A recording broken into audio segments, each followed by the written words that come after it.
This is a perfect example of do not believe everything you see. Hello beautifuls, welcome back to my Chanel, and I think it's time we talk about TikTok plastic surgeons. How festive. Some say they are completely out of control, and others say that the context is missing from some of these videos, and some of them are just straight up lying. But my lovelies, welcome to my TikTok series here on the Chanel about all things related to beauty over on TikTok. However, this is the first time that I'm doing a specifically dedicated plastic surgery one because ever since Kris Jenner had her facelift, my For You page and my Instagram algorithm has been filled with plastic surgery adverts. Now, I am not a stranger to plastic surgery. I have had full facial feminization surgery, and I even did a documentary to document the procedure and also how it was to heal from it. And the link to that is in the comments if you wish to watch. But some of these videos that I keep seeing are just so misleading and also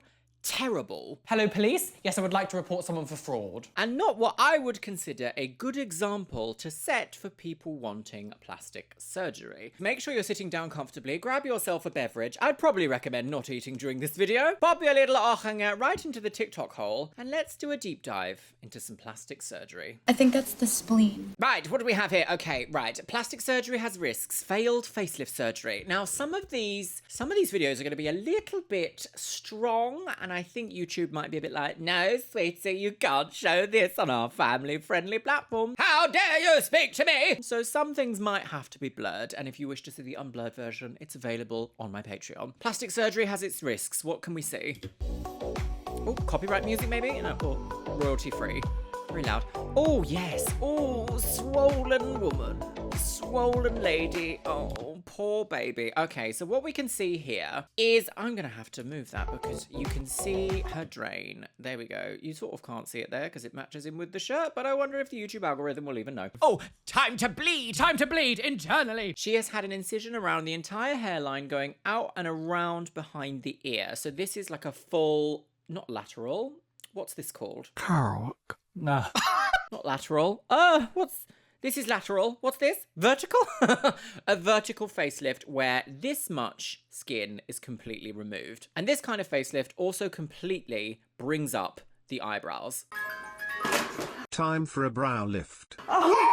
Now, as someone who's had some forehead work done, swelling is a big thing. I'm very lucky to say that I did not swell on my eyelids. It can happen quite drastically, just like this. Now, it is interesting that this is titled a failed facelift surgery. I can't read the symbols. I'm not entirely sure what language that is. It looks like Japanese, but I'm just gonna hazard a guess there. I don't know why this is called a failed facelift, because this to me looks very much like the healing process. The thing about getting plastic surgery is you are having something rearranged, and that is not a decision to be taken lightly. And the healing looks different for nearly everyone. I really didn't bruise during my facial feminization surgery, but I did swell, whereas I've seen other people come out of facial feminization surgery being so swollen and purple. It really is a case of your miles may vary and you get what you pay for. I don't understand why this is called a failed surgery. This looks very much to me like the healing is in due process, like it's happening right now. I will say there is something quite alarming about seeing so many tight little stitches in the skin. It does make my heebie-jeebies go a little bit like, oh.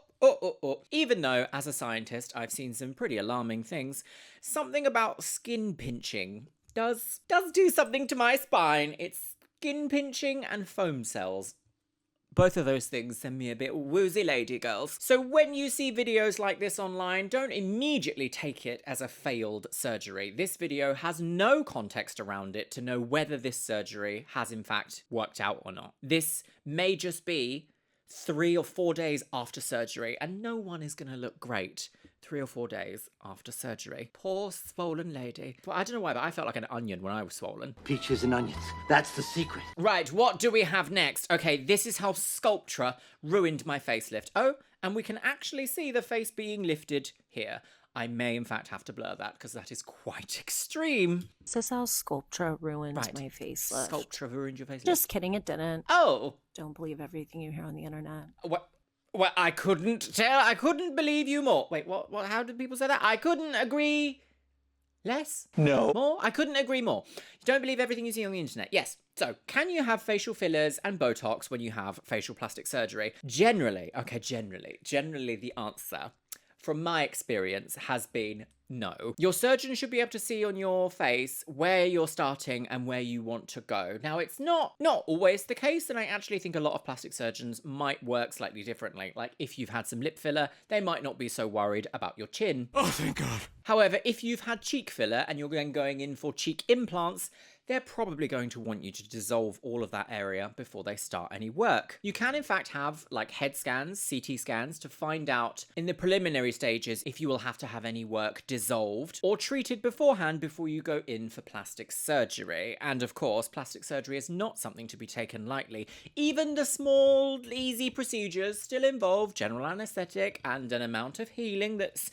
quite often in the months, not the minutes. So really consider, take the time away and just think, is this something that you want to do for you and that you think will improve your quality of life? Those are the two main reasons why I went for plastic surgery. Alleviating dysphoria, improving my quality of life. These two things are always in a balance of things that I try and consider for myself. I will say I'm not usually a huge fan of Sculptra. Sculptra is a slightly different filling agent that works different to the really popular ones that we know a lot about. So the hyaluronic acid based fillers. Sculptra is not a hyaluronic acid based filler. I actually am not entirely sure what Sculptra is. I want to say it's the one that makes your own body produce collagen.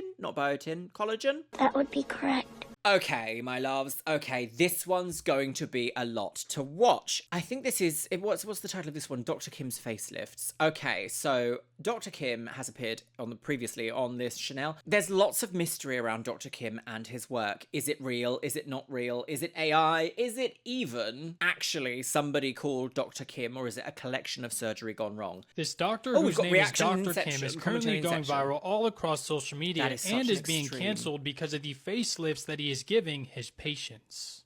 So this is what this 51-year-old man looked like before he got the facelift surgery from Dr. Kim. You know, he looks like a relatively normal 51-year-old man. And here's what the same 51-year-old man looked like 7 days after the facelift surgery that he got from Dr. Kim. Lies! Now, a lot of people on social media feel like this was an absolutely horrible surgery and that this guy should ask for a refund. We're not seeing this. This is exactly what I was talking about. There is so much misinformation on plastic surgery, even to the point where videos are spliced together in a way that's like, this is a man pre and post plastic surgery. This is not. I was a little bit like, okay, have we just misgendered this person? But this person looks like they may just be a cis woman who's gone in for a facelift and it's gone wrong. But the audio and the video that we are watching is someone talking about a different facelift patient. And I've actually reacted to that facelift patient in a previous TikTok beauty video. Now, when it comes to the use of AI in videos like this, it is getting so difficult to tell whether something is or isn't real. There are things that we can look for, artifacts, like digital artifacts within manipulation that we can look for to help us deduce whether this is or isn't AI. One of the ones for me is the fingers don't move in a realistic way. The features keep moving and smoothing out. Now, there are filters that will absolutely do that. Sometimes they can be so subtle to the point where you're like, oh yeah, I would believe that's real. And depending on how engaged you are with the content, also depends on how likely you are to believe whether something is real or not. Now, a video like this might go around on Facebook, and let's say it goes around some older people's Facebook, shall we say. I can believe that they would believe that this is real, and that this man is also talking about this patient, and therefore also bringing in all sorts of other propaganda. And here's what the same 74-year-old lady looks like after she got the facelift surgery from Dr. Kim. Yeah, my goodness, she transitioned. What an amazing transition. A facial masculinization facelift. Beautiful. I am a woman of my own destiny. This is a perfect example of do not believe everything you see. Right, who do we have next? Do we have a personal information sharing story here? A personal story? Okay, so this is week 4. This is week 4 of My eyes are opening up more and more, they're settling more and more. But I want you guys to remember, I got the fox eye with a temporal lift. Okay. With a forehead reduction, which also brought it up. And I got a mid-facelift. Like, I'm no expert on all of these things. But with all of these things freshly pulling up, yes, it made my face look pretty crazy, and it's still settling now. Yes. Like, 4 weeks. 4 weeks is exceptionally short for healing when it comes to plastic surgery. If you have surgery on your chin, it can take 2 years to see the final results. Same with a rhinoplasty. It can take up to 2 years to see your finished shape. At least have to give it at least 2 to 4 more weeks, and then you can really kind of start to see what the results are going to look like. This is interesting that she's mentioned the foxy eye. This is one of those trends that we saw a few years ago in plastic surgery. I have not seen a specific foxy eye surgery, which is technically either a canthoplasty or a bothyroplasty. I feel like she's had a canthoplasty, and that is where the angle at the edge of your eye is shifted upwards and outwards to give that lifted face tape effect. This was really big a few years ago, and I feel like I haven't seen a lot of them done recently, or at least it hasn't come across my algorithms, which also then leads into this question of how dare an algorithm make a surgery a trend? This is a very dark conversation to start having with social media, and it's almost a very dark realization to have, because first of all, how dare you, Zuckerberg? Second of all, get away. Does mummy want some suckies? I still kind of have to wait around the 3 to 6, even like the 12-month mark to see final results. Absolutely. I am still healing this. I can still feel like all swollen, as you can see. Like even my eyes are still quite swollen. Very swollen. But it's also coming down really well, and has come down really well since. Also, I can't wait for my hair to start growing back, and my hair really thinned around the incision line. Yes, shock hair loss is a thing. Honestly, I think it's going to look amazing. Okay, well, I'm going to pause there because that's quite flattering. So here we can see a perfect example of swelling, but still she looks human. Does that make sense? There's a level of swelling that can happen to you after you've had a plastic surgery where you can look absolutely bonkers, and people will know that you've had a surgery or you've had a procedure done just because you look almost a little bit vulnerable still. I don't think that this lady looks vulnerable, but I can definitely tell she's in that uncanny phase of surgery where things aren't quite settled in. They're not fully cooked yet. They're not fully baked. I'm of the opinion that you can get anything done as long as you're not actively hurting yourself and you're making the decision of sound mind. Who am I to tell you what you can and can't do with your body as long as you're improving your quality of life? You ain't getting elected. I still find some body modification remarkably extreme, and it's not for me, and I will point out that it is extreme and not for me. However, while her work currently looks very intense, it's still in the realm of human. I wonder, does she have like a caught up one? This is 221. What's that? 221. That's not religious, is it? 221. Thou shalt not pay retail. Okay, so this is this year, and she's doing a ChatGPT. I'm just going to mute it because I just want to see how her face moves and how her eyes look. I think her work has had a beautiful natural result. Unfortunately, the thing with TikTok is there's always going to be filters. Even when you turn them all off, TikTok still puts a beauty filter on you to like smooth out the skin and the highlights, etc. But her eyes move in a very natural way. There's still, you can tell that she's had quite like an uplift at the outer edge of the eye. I'd be fascinated to know who did her work. Now, if she came across your algorithm just looking like this, explaining that she'd just come out of surgery a few weeks ago and this is what she's looking like at the moment, you would naturally think, my goodness, this is a shocking video. Shocking, shocking, shocking. And it is, but it goes to show you that healing is a process. And throughout that process, you might look a little bit cuckoo lady panties, cuckoo lady. Oh, that's nice. Okay, so next we have, this was how I was left after my first facelift, and my reasoning for wanting a revision, my primary doctor had aged my face, yet all he offered me was a free neck revision and said my face looked good natural. So before we watch this, I do actually want to say plastic surgery can be a troublesome, fickle beast, and you kind of have to have quite a stoic idea in your mind of where your goal is, because if you start to allow that goalpost to be moved, your idea of what is normal develops, and your idea of what you're used to is developed, and your idea of what is excessive also moves. The boundaries and the goalposts move. We see primary examples of this happening with some of the plastic surgery horror stories we see online. Jessica Alves is a prime example of someone who's been on Botched and been told, no, you shouldn't have more plastic surgery, and has gone to do more plastic surgery. If you're going to get involved with plastic surgery, body modification, any sort of nip and tuck procedures, that includes fillers, Botox, etc., make sure you have a pretty solid idea of where you want to be before you start. Right, let's see. So this is how she was left. That's quite a deep scar under the chin.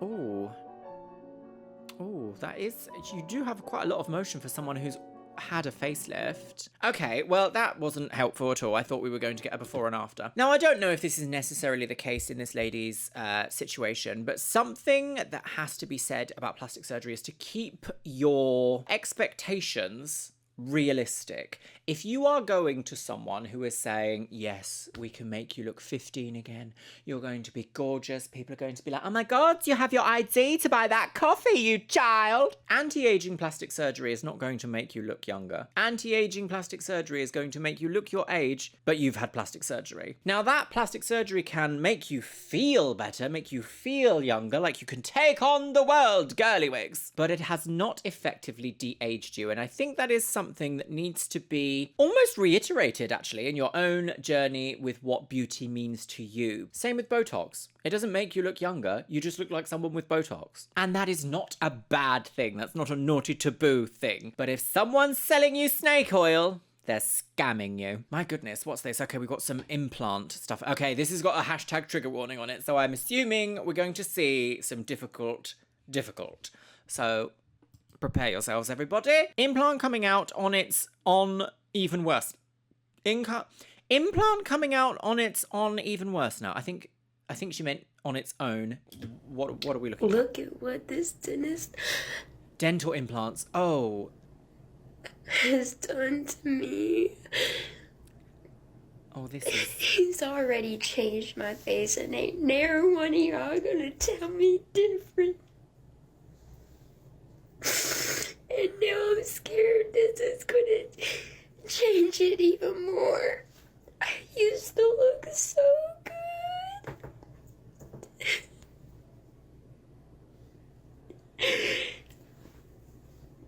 Oh, this is I disgusting just content. got done cooking and I can't even eat my food, man. So I'm going to pause it there, and I'm not going to leave an unflattering screenshot here. This is one of the issues that I had with The Swan. When we watched The Swan here a couple of years ago now, my goodness, what is it, like 4 years ago? Oh, time flies. Why aren't you making it to the planet? Dental implants. Dental implants are a tricky one because there are people out there that have wonderful stories that they've had the best time of their life since they've had dental implants. Dental implants, to me, are an area of dentistry that is purely functional. Implants shouldn't be considered for cosmetic reasons. And the reason why I say this is that the best teeth you can have are your natural teeth. So when people do medical tourism in order to go for something that sounds too good to be true, and they end up having things like veneers, which if you're getting a specific tooth surgery, it seems more like crowns than veneers. If you have perfectly healthy teeth that you have shaven down to nubs to then have plastic teeth put on top, in my opinion, I do not feel that this is a sensible choice for longevity. That's not to say people shouldn't go out there and do it. I think, live your own life, as I've said. But there are so many complications that may happen years and years and years down the line. And we live in a society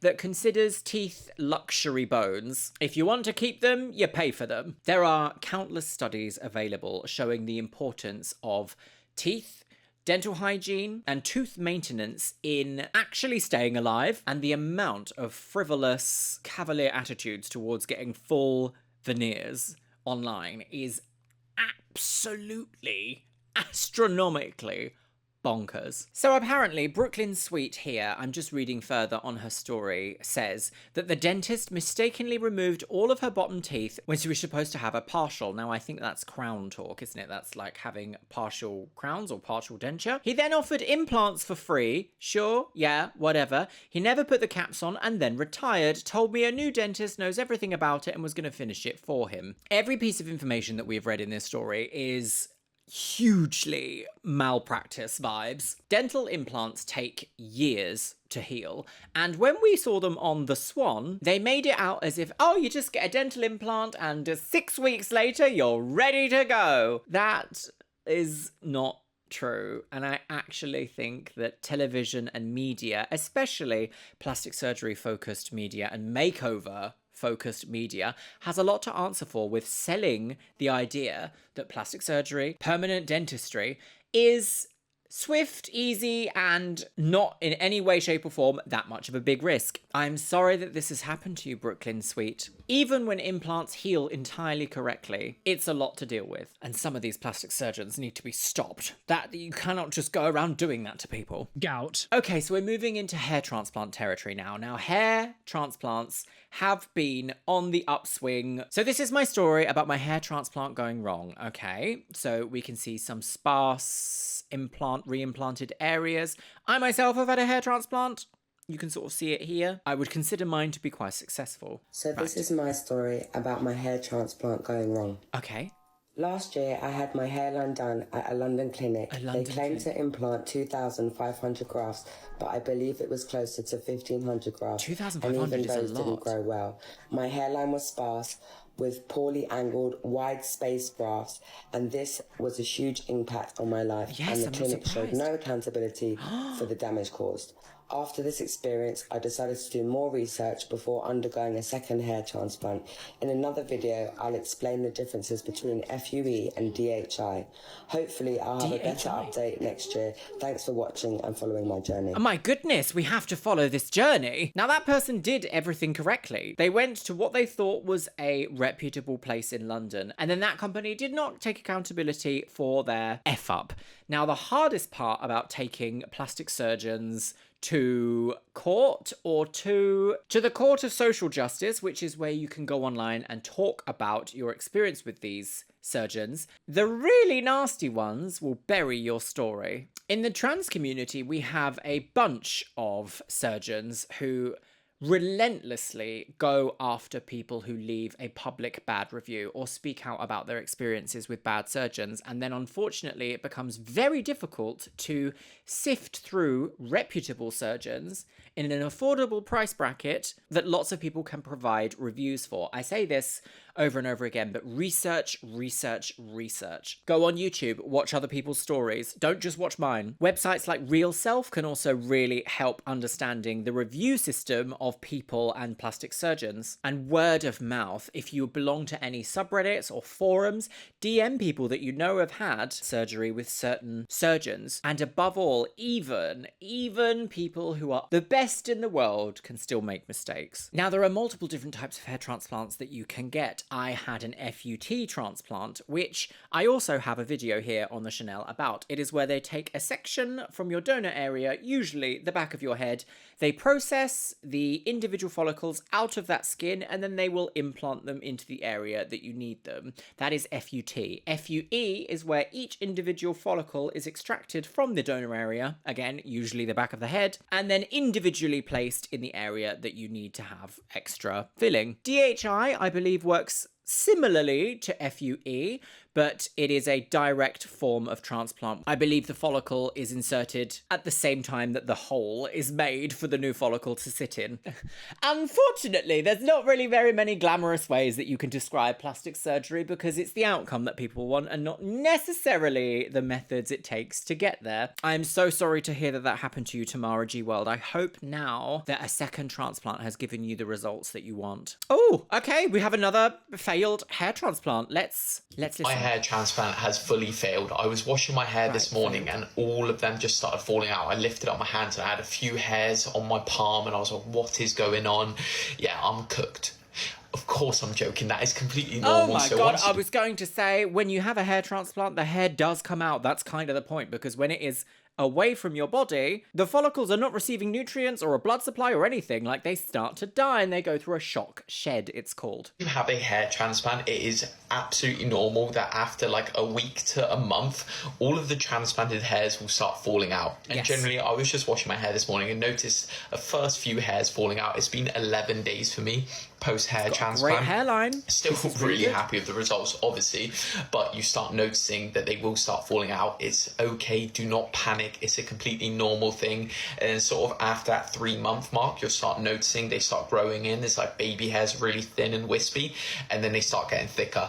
But yeah, it's time to go back to being fully bald. That is, I can't have said it any better myself. In fact, this is the thing about social media, is that shock content gets engagement. That's why this video is called We Need to Talk About TikTok Plastic Surgeons. No, it's not. What's it called? TikTok Plastic, TikTok Surgery, TikTok Plastic. How festive. TikTok plastic surgeons are out of control. I think this guy's hairline is going to grow in gorgeous. When was this? This was in 2021, so we're going to go and look at his results shortly, but I just want to talk a little bit more about the healing process of a hair transplant. It is shocking, and you will swell, and you will have pink skin. In fact, I think even now on my scalp, I still have like a pinker scalp than I usually would. And lots of people think, oh my God, is your scalp like ill, irritated? It's like, no, I'm just red.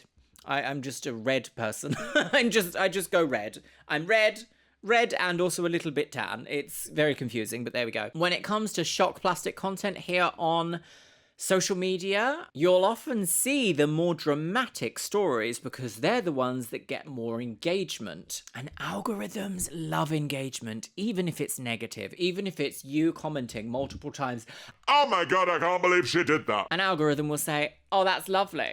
Oh, that's really good. They love this. They love me. They really love me. And then serve it to a million other people. So actually, I think clickbaiting good plastic surgery results is kind of the way to spread awareness that when you do your research, go to someone reputable and take good care of the work, you're giving yourself the best chance of a great outcome. Okay, here we have his 4-month transplant update. Here we go. Here is an honest 4-month hair transplant update. As you can tell, this side here was where I was balding the most. This side wasn't as bad, and the hairs are growing in nice and slowly. I'm no hyper responder, let me tell you that much, but the sides are growing in nice. This is starting to fill in slowly, and it's getting better and better by the week. I think by the 6-month mark, it should look a lot fuller, because now I'm noticing even the smaller hairs are growing out, and the ones were growing out around 3 months are a lot longer now. So it's about patience now, making sure I savor the process and get excited for 6 months time to a year, because that's when it really starts to get good. But yeah, can't complain.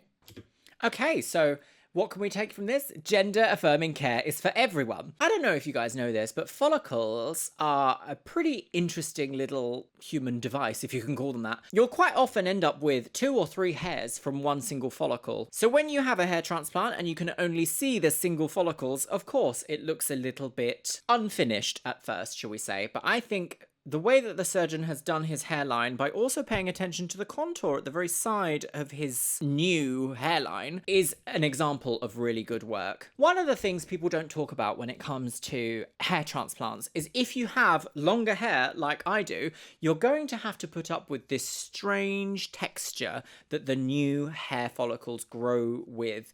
It's almost a bit of a damaged texture. It's a little bit rougher. It's almost a little bit wavy, curly, not quite. Some people describe it as like pubic. It's not quite pubic, but it's like wiry. It's like a wiry texture. And then all of a sudden, one day, it's just the same texture as the rest of your hair. It's one of those things that you might not be able to see the difference every single day if you are obsessively watching it. But if you recheck every couple of months, you'll notice big changes.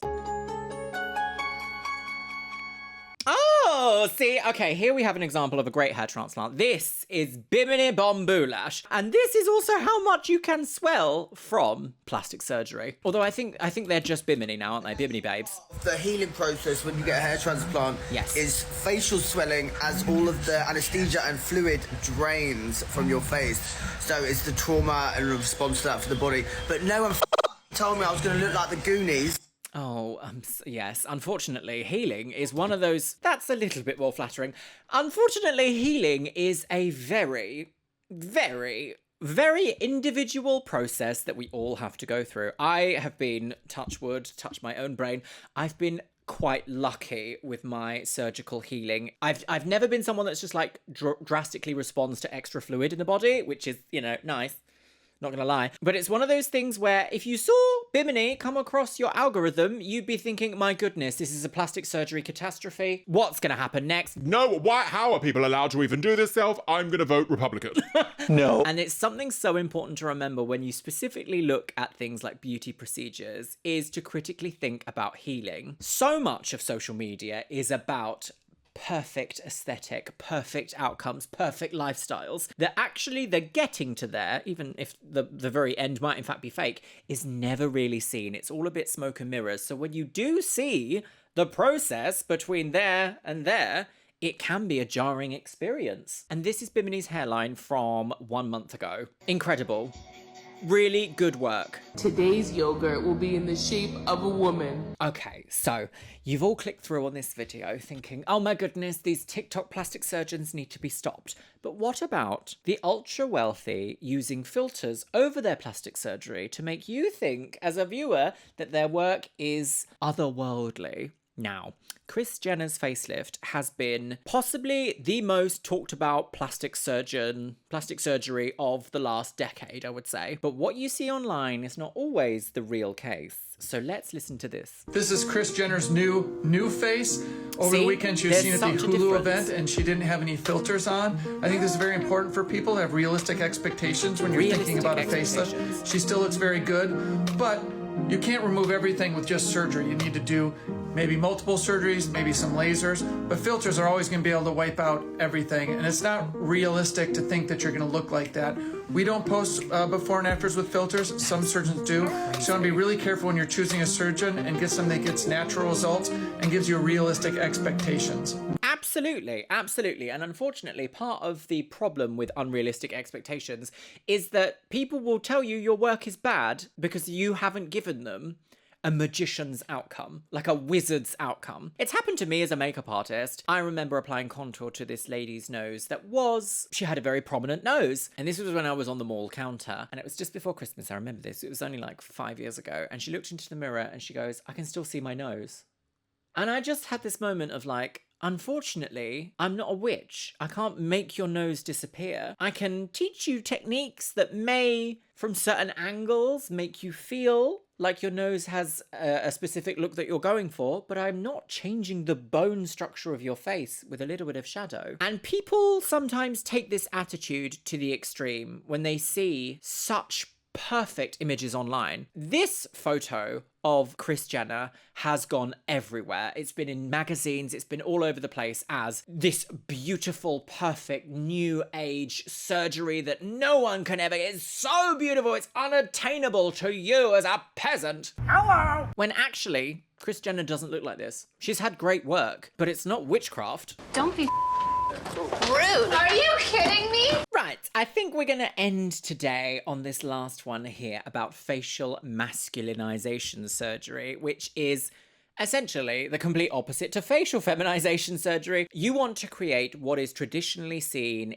as very strong masculine shapes. So let's watch, shall we? Oh dear, is this copyright music? Oh, strong! From twink to twunk in less than an hour. That is so strong. Strong, but we also don't know how long this is after having the procedure done. He might still be healing, and if he is still healing, there's going to be a lot of swelling. It also could just be filler. Unfortunately, this does start to get a little bit into 4chan incel territory where people are like, oh my god, if you're not looks maxing, you might as well just end it all now, girls. I do not think that the way you look is absolutely everything in the world. At all. I think when you look nice, you feel nice. 100%. Whatever nice is to you. And that old adage of you're not ugly, you're just poor is never so prevalent as it is on social media. Just like, oh, Jesus. I think he's had some really clear, strong, defined results. And that is something always to remember with any procedures towards a beauty goal that you have or a modification goal that you have. have an idea in your mind and consult with a professional, A, to see whether that result is completely unrealistic, but how close you can get to that where you're still going to be happy. And that's ultimately the story that I want to share with you in this video today is don't believe everything you see on social media, especially when it comes to plastic surgery. Well, my lovelies, let me know what you think about what we've seen in today's video. I think it's so important to share your stories and share your experiences when you've had plastic surgery or you've had any work done, because the more information that we have readily available means that people that come after us can make better and stronger decisions. And with that, my lovelies, it's time for the Patreons. You can see yourself scrolling past on the screen. Over on the Patreon, I have some exclusive content, such as there's something about Miriam. The full series is now up there ready to watch. I have the Traitors UK Season 1 up to Episode 6 currently. Just about to finish off Project Runway Season 2, and you will be able to see this video over there uncensored. I also do a monthly live stream just for the Patreons. And as always, I want to say a massive thank you to my top tier Patreons: Orcos Samoji, Carol Sturm, Jojo, A Literal Pipefish, AJ Padilla, Anthony Michael Hernandez, Ashley Lisa, Auntie Sash Hazelwood, Barry Chapman, Becky Johnson, Bishop Bubs Quartz, Breakaway 87, Caffeinated Raptor, Callie Rose, Cancerfish, Catalina Kaz, Seraph, Shell Hermans, ContraPoints, Danny, Dick Kratz, Dr. Lula, EBBB, Eli Sowers, Goth Hoblin, James Isengirl, Jennybeth Herman, Jenny Dahlia, Lauren Kylie, Leanne Jones, Les Banana, Lytle Sizuries, Love Potion, Malfunctioning NPC, Mandy, Martin Rule, Martin David, Marzipan, Martinita, Minumoto, Miranda Bryant, Mo Sherman, Morgan Lathay, Ms. Kiss, OKS Kyle, Radhika Madala, Rainy Rayleigh, Rupreet, Sarah Maria, Semyaza Meridot, Shanro, Sean Pelkey, Stephutek, TNS Mum, The Jessica Hightower, Todd Bowley, Tony Macker's Track, Windy Potato, and Jalachna. And I think I'm going to leave it on the note of, if you want to undergo a procedure and you don't have a clear plan of where you'd like to be, it becomes part of somebody else's plan, and you need to make sure that you're happy with that. And with that, I'll see you in the next one. How festive.